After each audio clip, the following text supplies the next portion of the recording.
Sorry, you were saying that? Where are we? We're here. Yeah. The monastery is there. Okay. The other town is all the way up here. Okay. And this is the island of Morgos. Wow. Tour guide. Welcome back everybody to SV Blown Away. In this week's episode we continue heading west towards the Corinth Canal. We are Natalie and Ian and we are ordinary people living an extraordinary life. Join us each week as we share our adventure with you. If you like our videos, don't forget to subscribe and give us a thumbs up. It's completely calm this morning and this is why we anchor in Greece. You can actually see our anchor float just off the stern just there.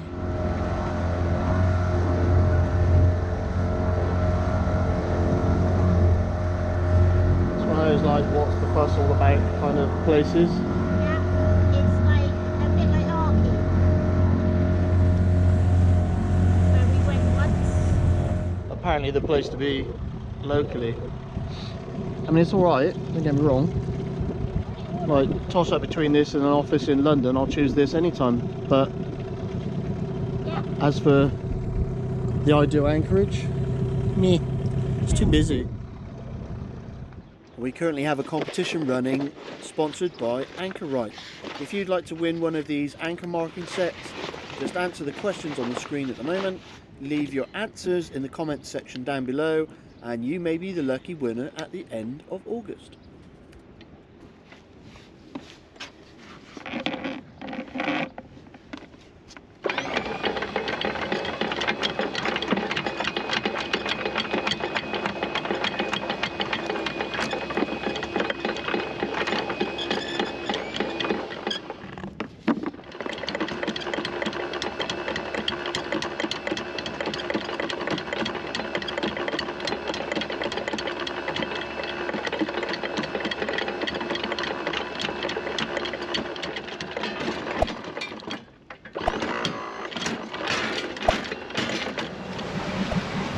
Where have we just left? Paros. What village? I don't. That one. That is the village of Aliki. Very pretty. We didn't video much, but it was a nice stop actually. Very pleasant coffee. Yes. Thanks, Miles. Yeah, we're off, and we're heading west. We are slowly but surely getting up towards the Corinth, so that we can get back into the western side of Greece in time to meet up with some family that are coming over for a holiday. Whoop whoop. Yes. Our So plans. Which island are we going to? We're heading back to Corfu. No, but at the moment, which island are we going to? This is Ian's geography of Greece No, test. it's over there somewhere. So it'll end at os. So it'll be like Kos, Leros, Miros, There isn't a Dosnos. Miros. We're heading towards Seraphos. So we are heading towards Seraphos, and it is that way. On the eastern side of Greece, it's actually quite rare to get a southerly wind. But at the moment, coming around the bottom of the Peloponnese is a southerly wind. And it's supposed to extend this far north in the next couple of days. So we're hoping to get ourselves into a bit of a position to sail north for a change, as opposed to motor north. Because during the summer, there is a wind called the Meltemi, and that Meltemi constantly buggers up any plans of going north. Because that's where it's coming from. You simply can't sail it. It's just really difficult to get anywhere north. So people, that is today's plan. So we are heading up through this narrow little channel just here and coming out here, which then leaves us free to weave our way through these rocks to head a bit further north.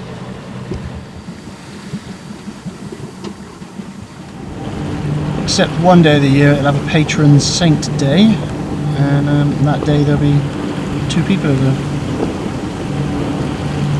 Talking of patrons, if you'd like to become a patron. Look at that sales pitch. It is pretty. Like super pretty. The narrow passage between Paros and Antiparos. This is Antiparos and this is the island of Paros.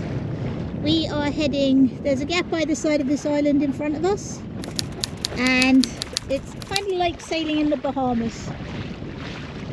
You can clearly see the seabed, and we're hoping to be able to see that just up here, because there's a couple of patches either side of this channel which are about 2 meters deep. So I'm up on the bow just making sure that we don't hit anything. Ian's got it all on the chart, so we should be good. Once we get into the sub 3 meter zone, we're slowing down. We're going to crawl through the gap.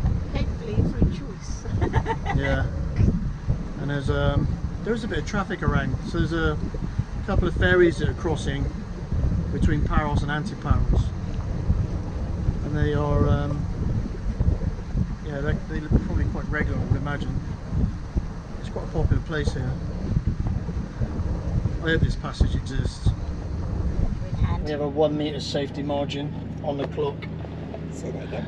We have a 1 meter safety margin on our depth gauge. So basically the transducer for the depth gauge is halfway down the hull, and it's forward as well, it's in the heads compartment, so we get to see what's happening quite early, and that 1 meter is not taken into account on the gauge. So the transducer is 1 meter down the boat, therefore I've got an extra 1 meter of depth to play with, and it's very rare I go into that safety margin, but occasionally, on occasions, it's necessary.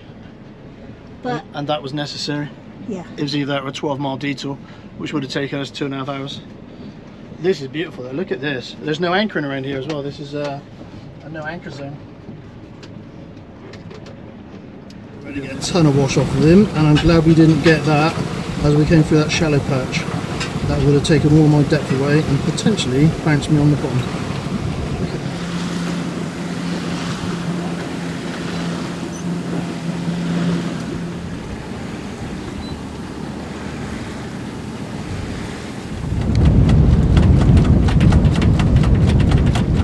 Heading for the same anchorage, and then people accelerate and pull wheelies to get there before you. Quite funny. This guy's going as fast as he can to get in front of us, and there's 2 others off the port doing the same thing.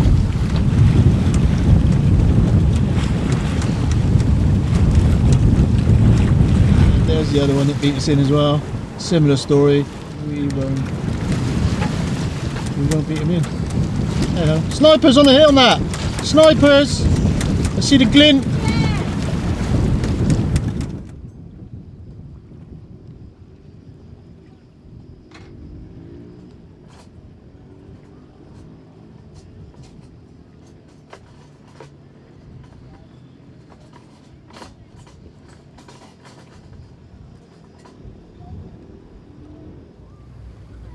Run, paddleboarder, run!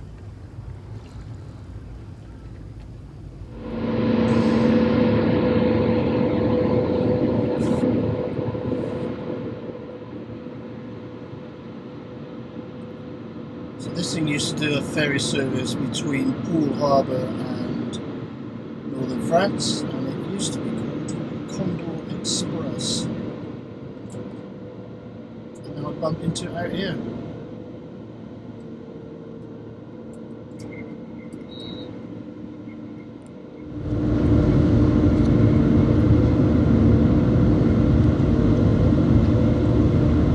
We're off. We're leaving Serifos. Full stop. Can't believe I live in your thoughts. I think about you all the time, morning, evening, and midnight. Such a wonderful delight. Forgo, give up everything that I own. Yeah, I'd give it all up now, just to be with you somehow. Unexpected love was found. You're the rose in a garden,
Where have you parked us? No, we actually parked in the anchorage this time. Who says this is the anchorage? Does he know? I don't think anyone told him this is the anchorage, but he's seen a space and he's going for it. Through it. Is there a channel here? Well, there's a big open space that side of all the anchored boats. I mean, we came this side to avoid the ferries, right?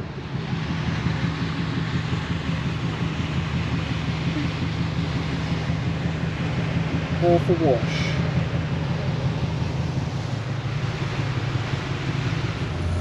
Which side of the blue boat are you going? Go straight to the back of the blue boat, so that ferry boy gets out of my way. Having travelled quite a distance across the Aegean, we decided to take a little bit of time out in Poros. We caught up with some winter friends that we'd met in Leros, Jan and Teresa off Aora. And having been in Poros before, we knew exactly where the good coffee shops were.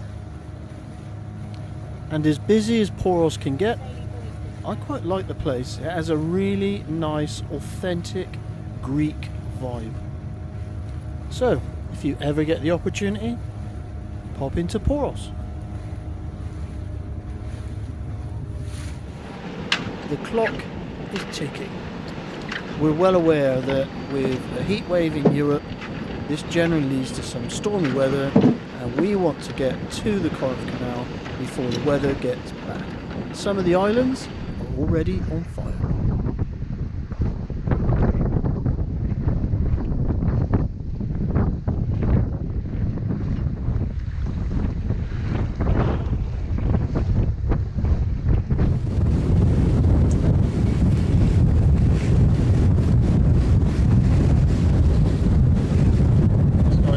A fish farm. We push on through the Saronic Gulf on the way to the Corinth Canal.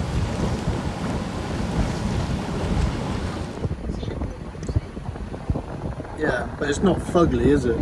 Like, you get some of them, they're dead fugly. But that ain't that bad, really. Day trip boat. Hey, Captain! Hello. What are we doing today? Well, we thought we'd have a little jolly down the Corinth Canal, the most expensive canal per mile in the world. Because we can't be bothered to go all the way around the Peloponnese again. So we're going to stamp out like 350 euros to do a shortcut. Are you excited? Flatliner me, don't really do excitement. Do you want me to pretend? No. The entrance to the Corinth Canal. And we're going over on that dock just there to go and pay some money.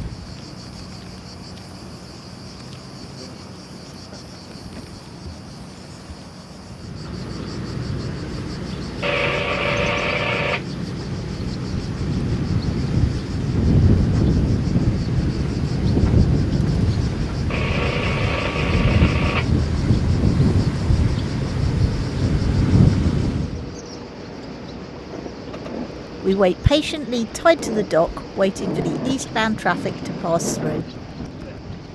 Ian popped into the canal office to pay the fees, and after a short wait, it was our turn. 280 euros for 15 minutes of canal travel. Now it's our turn.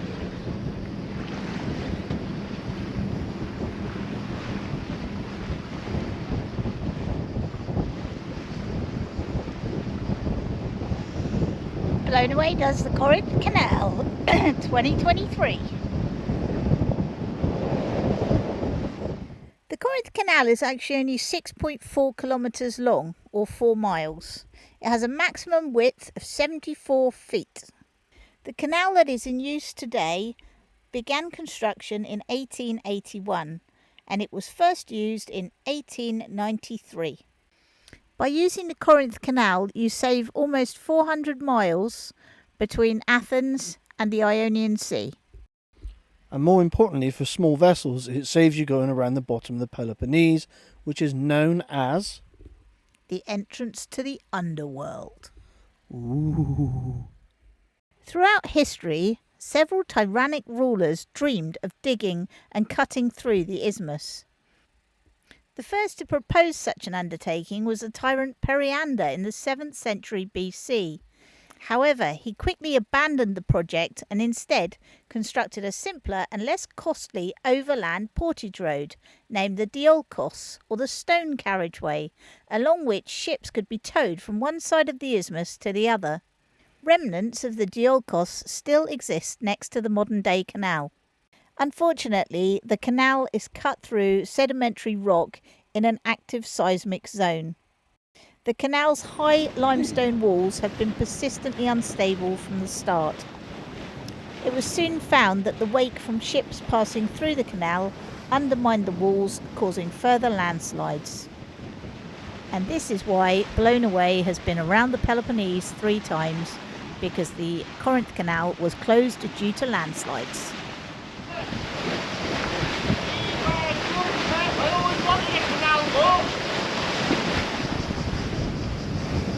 Ian's just realised he's actually on a canal boat now.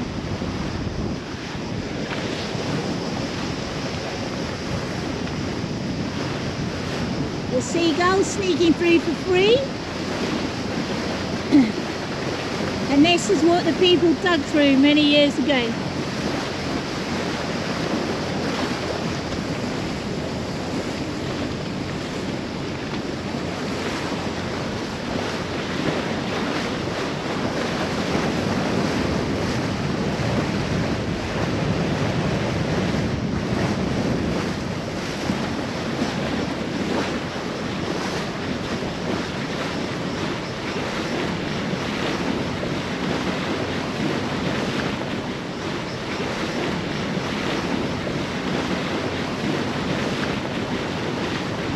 If you see those people up on the bridge there, they're actually bungee jumping. I'm hoping none of them go just in front of us. We saw them bungee jumping just as we came towards the entrance of the canal.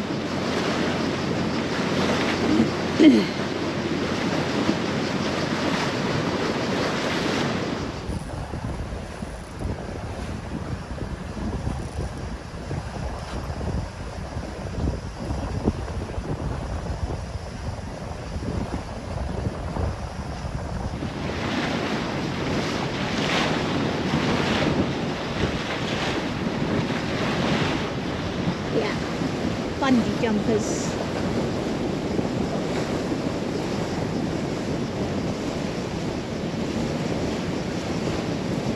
Luckily we're only a ketch, so we might just get them on the top of the mast.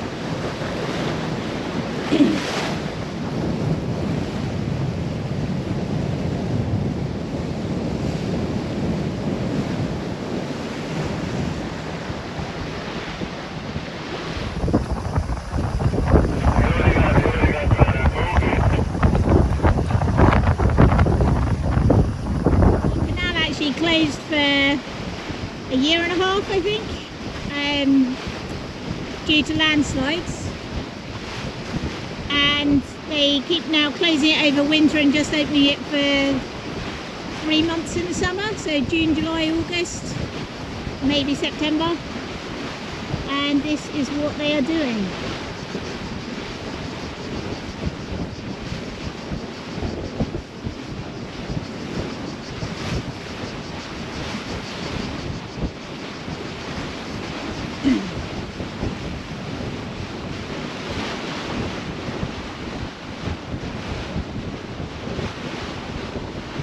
And having seen what that bridge is built onto, I probably wouldn't be using that one.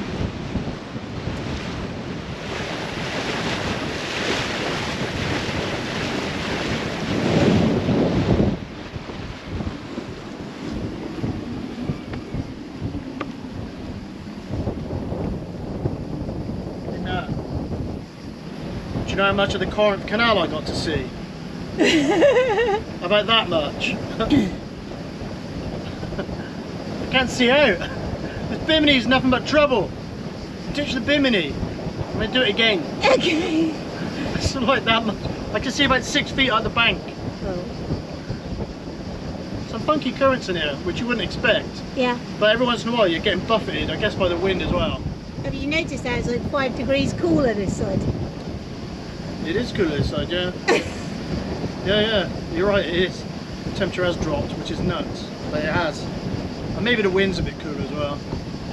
So he's just said on the radio to someone out here to wait until the 2 yachts are cleared. I think there's 3 of us in there. No, there's only 2. There's us and the one behind. Okay. I thought there was one behind me. Because we were supposed to be last. Oh. They called us on the radio and said you're the last one in the convoy. Oh, okay. And then matey boy untied us and said go. Okay. So I went. But we're supposed to be behind him. Okay. Yeah.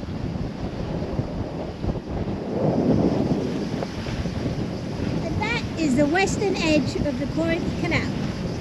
Of Corinth.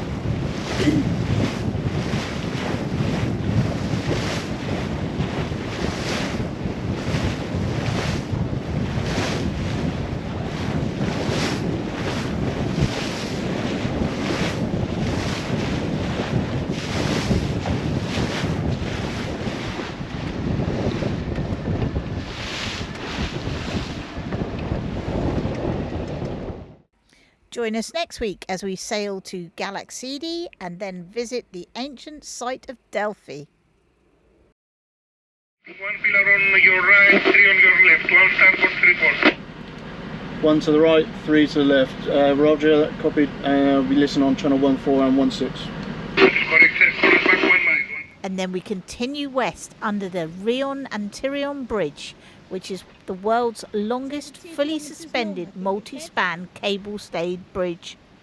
It's easy for you to say. And once again, a huge shout out to our monthly Ko-fi supporters.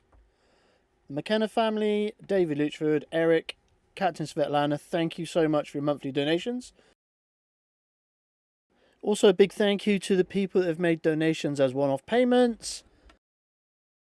And as always, a massive shout out to our monthly Patreon supporters, Matt, Michael, Ian, Par, Miles, Eric, Timmy Offey, JG, and the new kid on the block, Graham Elvey. And if you're interested, you can watch other videos by clicking on the button bottom left, or if you want to subscribe, if you haven't already, hit the subscribe button and the notification bell, and you will get more videos like this.